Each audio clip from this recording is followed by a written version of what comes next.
going all over the country. Same kids, same zip code area. Only difference was they went through this program of passage. So surely they would have a different perspective on this. Surely they would be different in their belief system around why they were disrespected. And guess what they said? The large majority of them said, it is because I am black. I am a black man living in a white man's world, because historically we have never been respected. Post-traumatic slave syndrome, you will always be black. So how long do our black men think they're going to be disrespected? And you know they're mad about it. They're mad about it. So it became very, very clear that this wasn't any isolated incident. They knew why they were disrespected. And they knew that it was perpetual. And what does it look like? What kind of future do you have when you know you are always going to be marginalized? No matter what degree you get. No matter how much money you have. Like Stevie said, you can't, trade in your face. You can't. And one of the things that I started to realize, I said, my God, that wasn't the deepest thing about this research, because it became very clear. Now all of the prisons, everybody's calling me, writing, because now they know it's out. I need to replicate the study. We need more research. It's not enough research. I need to look at women and girls and our relationship between men and women. I need to look at all of that. And I can't do it all. But now the cat's out. Now we know. And we know that you are creating criminals and you're doing it deliberately. We know it. They're not functional outside of prisons now. They're not functional. They're learning dysfunction and deviance. It's designed that way. And it is counterindicated for them to be treated with a punitive model. Clearly, it's wrong. But what was more important to me, what was far more important to me, was what I learned respect meant. That is what, to me, was the crucible in this research. Something it's called unexpected results. By the way, I discovered that they always talk about the absence of father and what it produces in young, delinquent males. My research suggested that it was the absence of mother, not the absence of father. Now, you've heard a lot of stuff, but the absence of mother, whether she was physically there or not, emotionally present, or whether she was not there, it produced more violence than the absence of father. So we need to start taking a look at that. But aside from that, here's what I realized. Can anybody out there tell me what respect means? And I mean, because I asked white people what respect means. And white people, particularly white men, it was very interesting, their response. And their response was thoughtful. And they said, for me, respect means an earned regard. Earned regard. When I ask black men and women what respect means to them, they say a sense of value and worth. Respect.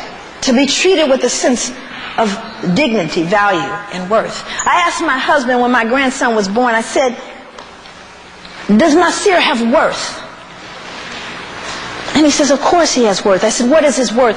He says, he is a hope. He is the proof. He is a continuation. He is a future. He has intrinsic worth. But what was interesting is that respect doesn't mean that. Respect doesn't mean either of those things. Respect, taken from the Latin, literally, means look again. Respect. Re-look. Look again. What did they say to me in Africa? I see you. Look again. Don't look the first time. Don't trust what you see the first time. Give me a chance and look again, because then you'll see what's in you is in me. Look again.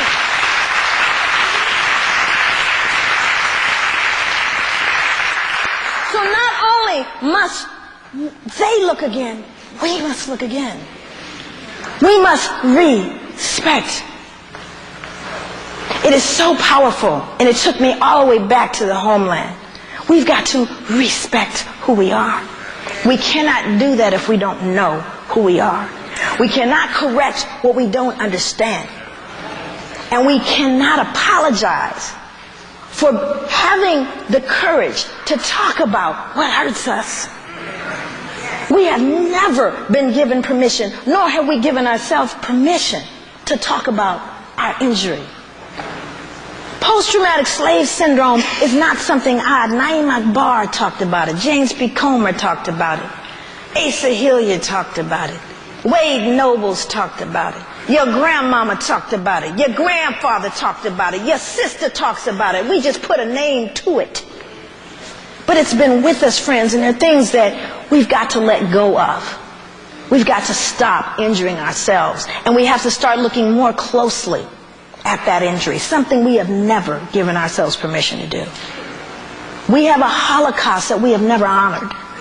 And I'm telling you, when I say everything in the dark is coming to the light, I'm telling you, our ancestors unearthed themselves here in New York. They unearthed themselves. They said, you will have to honor me.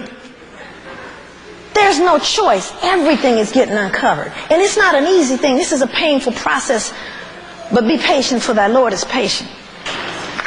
And I think that this is something that we can do, and it is upon us to do.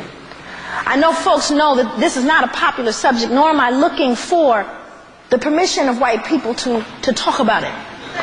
I'm not. I'm not asking them to do so. Is to engage in post-traumatic slave syndrome. To do so, to say, Mr. Jimmy, you know, I'm cut over here. I'm cut over here. I want to show it to you. It hurts and I'm bleeding. Mr. Jimmy, does it hurt?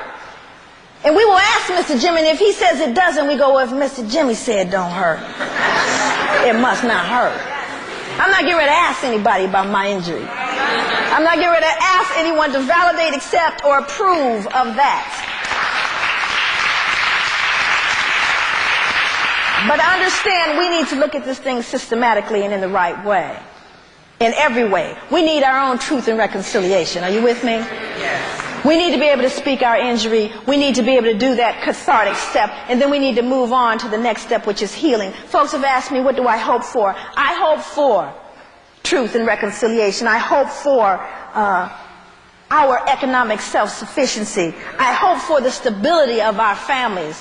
I hope for the joy and happiness of our children. I hope that we will forever be contributors to an ever-advancing civilization, because we are the mothers and fathers of civilization. And so it is that time for us.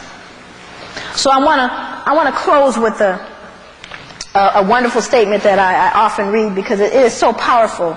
I said to myself when my grandson was born, I had the opportunity to be at that birth.